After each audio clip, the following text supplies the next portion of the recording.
आज हम लेक्चर 14 में subject design of RCC structure के अंतर्गत limit state method of design as पर IS 456-2000 के अनुसार आज हम consideration of load on a structure इसके बारे में जानकारी देंगे। तो फर्स्ट है dead load. Dead is equal to quantity multiply by unit weight. ये यूनिट वेट की काफ़ी लंबी लिस्ट है। ये IS कोड 875 पार्ट 1 1987 में काफ़ी लंबी लिस्ट दिया है। हमने इसमें कुछ खास मटेरियल्स और उनके यूनिट दर्शाए हैं।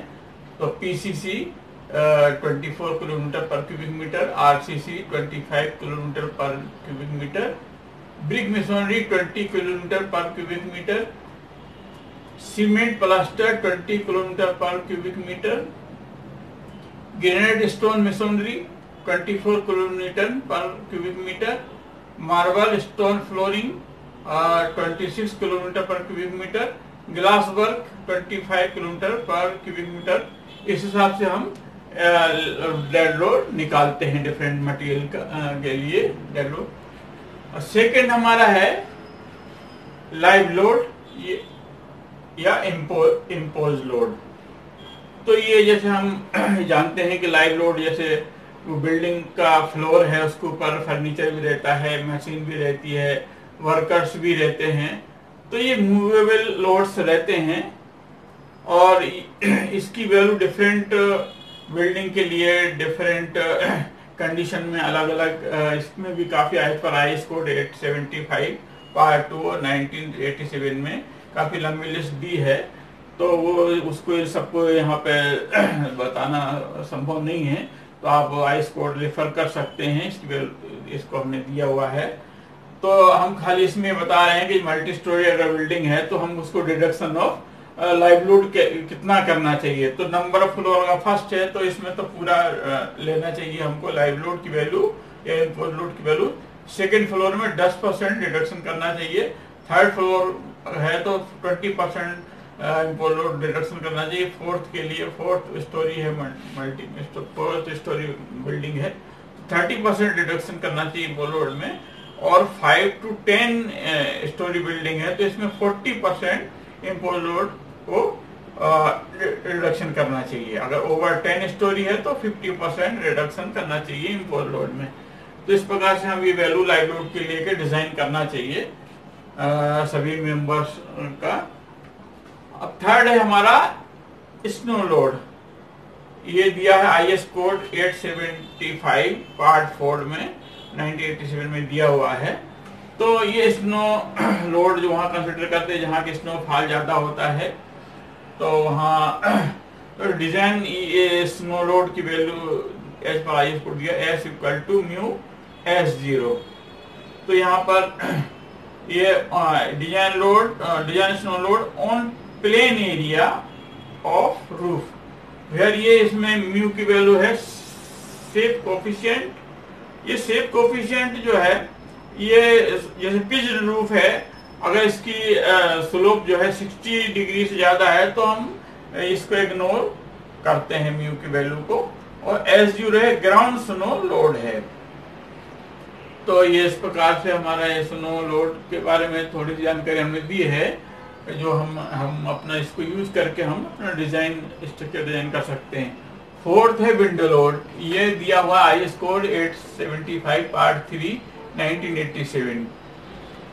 तो विंड लोड क्या है? ये जो विंड लोड में force by horizontal component of wind, इसमें हॉरिजॉन्टल कंपोनेंट विंड का लेते हैं। It depend on first velocity of wind, second shape and size of the building.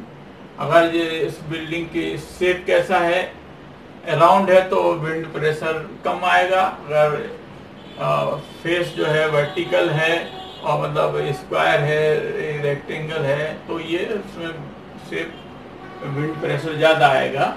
और साइज ऑफ बिल्डिंग, जितनी ऊंची बिल्डिंग होगी, जितनी लंबाई चौड़ाई ज़्यादा होगी, उतना ही ज़्यादा विंड प्रेशर आएगा। Very clear. Design wind velocity जो है VZ जो है होता है एज पर IS code K1 into K2 into K3 into VV, ये इन मीटर पर सेकेंड में आती है। ये क्या होती है? Design wind velocity, where K1 बराबर रिस्क कोफिशिएंट, K2 बराबर कोफिशिएंट बेस्ड ऑन टेरेन और height and size of structure. इस बातों पर डिपेंड करता है रिस्क कोफिशिएंट यानी K1।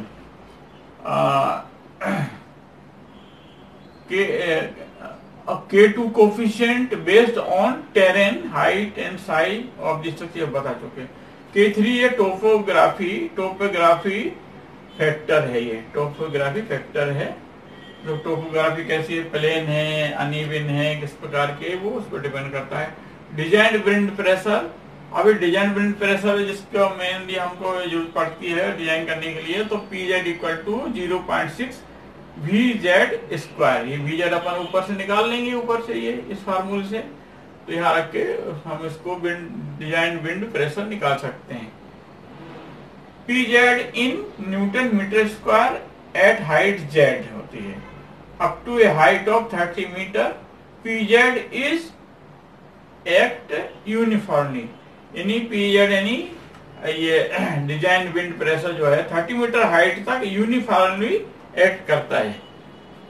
और above height of 30 metre PZ, इनकी हाइट 30 मीटर हाइट ज्यादा हो तो ये PZ की वैल्यू इंक्रीज हो जाती है।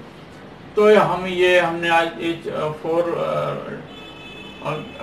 लोड को हमने आज एक्सप्लेन किया है, और कल हम ये अर्थक्वेक फोर्सेस, नेक्स्ट लेक्चर में अर्थक्वेक फोर्सेस और अदर फोर्सेस के बारे में हम जानकारी देंगे। तो आपको ये वीडियो जरूर पसंद आया हो तो इसको लाइक करें, स्टूडेंट को शेयर करें ताकि उनको इसका लाभ मिले।